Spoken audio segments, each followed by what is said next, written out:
নজর রাখবো পরবর্তী সংবাদে। জমে উঠেছে রাজ্যে শাসক বিরোধী প্রচার এবং সেই প্রচার থেকে এক দলের অন্য দলের বিরুদ্ধে বিষোদ্গার উগরে দিচ্ছেন বিভিন্ন সভা সমিতি থেকে। যেমনটা অনুষ্ঠিত হলো আজকেও বাধারঘাট বিধানসভার সর্বধর্ম মিশন সংলগ্ন এলাকায় একটি জনসভার ইন্ডিয়া জোটের পক্ষ থেকে জনসভাতে উপস্থিত ছিলেন পশ্চিম লোকসভা আসনের কংগ্রেস প্রার্থী আশিস সাহা এবং তার সঙ্গে বিরোধী দলনেতা জিতেন্দ্র চৌধুরী উপস্থিত ছিলেন। এই জনসভা থেকেই বক্তব্য উঠে এসেছে একাধিক, যার মধ্যে জিতেন্দ্র চৌধুরীর দাবি কেন্দ্রীয় প্রতিমন্ত্রী প্রতিমা ভৌমিককে কেন পঞ্জিকা না দেখে বিসর্জন দেওয়া হয়েছে, কেনই বা বিপ্লব দেবকে মুখ্যমন্ত্রীর পদ থেকে সরিয়ে দেওয়া হয়েছে, কেজরিওয়ালের দোষ না থাকলেও কেনই বা তিনি জেল খাটছেন। একাধিক প্রশ্ন বানে কার্যত বিদ্ধ করতে চাইলেন শাসক দল বিজেপিকে, যে বক্তব্য আজকে নির্বাচনী জনসভা থেকে উঠে এসেছে বিরোধী দলনেতা জিতেন্দ্র চৌধুরীর বক্তব্যের মধ্য দিয়ে। শোনাবো তার বক্তব্য।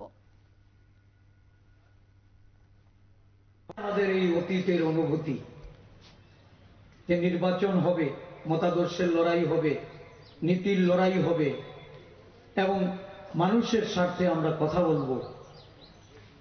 আজকে এই কথা বলার অধিকারটুকু আমাদের আদায় করার জন্য আরক্ষা প্রশাসনের সাহায্য নিতে হয়। আজকে তারা না থাকলে আমাদের কথা বলার সুযোগ নাই। এই পরিস্থিতির মধ্যে আমরা যখন একটা নির্বাচন করতে যাচ্ছি, রাজ্যের মুখ্যমন্ত্রী যিনি প্রশাসনের কর্তা, যিনি আরক্ষা প্রশাসনের দায়িত্বপ্রাপ্ত মন্ত্রী, উনি বলছেন আগে নাকি গণতন্ত্র ছিল না। তো বেশ, আপনি আসার পরে আবার আরেকটা নতুন গণতন্ত্রের ভাষা আমরা পেলাম। 4 বছর একটা ভাষা দিয়ে গেলেন বর্তমান এই অঞ্চলের যিনি বিজেপি দলের লোকসভার প্রার্থী হয়েছেন। 4 বছর আমরা একটা গণতন্ত্র দেখেছি, আর ওনাকে যখন পদত্যাগ করি আরেকজনকে দায়িত্ব দিল, উনি আবার আরেকটা নতুন গণতন্ত্র আমাদের উপহার দিলেন। আজকে নির্বাচন করতে যাচ্ছি, ঘর থেকে বেরিয়ে মানুষ একটা সভায় যোগদান করবে, তাতেও নাকি বাধা, তাতেও নাকি চোখ রাঙানি, শাসানি। সারা দেশের মানুষ বলছে হ্যাঁ নিশ্চয়ই 5 বছর পরে এটা আরেকটা নির্বাচন, কিন্তু এবারের নির্বাচনকে শুধু বিগত 17টা নির্বাচনের মতো আরেকটা নির্বাচন হিসেবে দেখতে হবে। দেশের রাজনৈতিক গতি প্রকৃতি, এদেশের গণতান্ত্রিক ব্যবস্থা এবং তার কাঠামোকে দেশের শাসক দল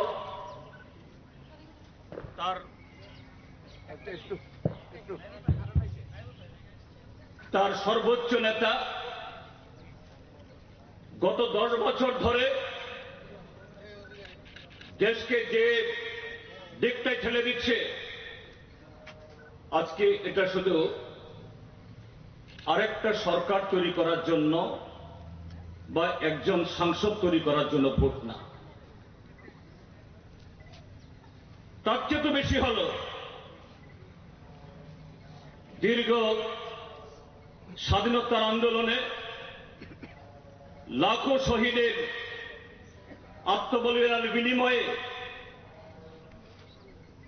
এবং তারপর গত 7.5 দশক এদেশের জনগণ দীর্ঘ লড়াইয়ের মধ্য দিয়ে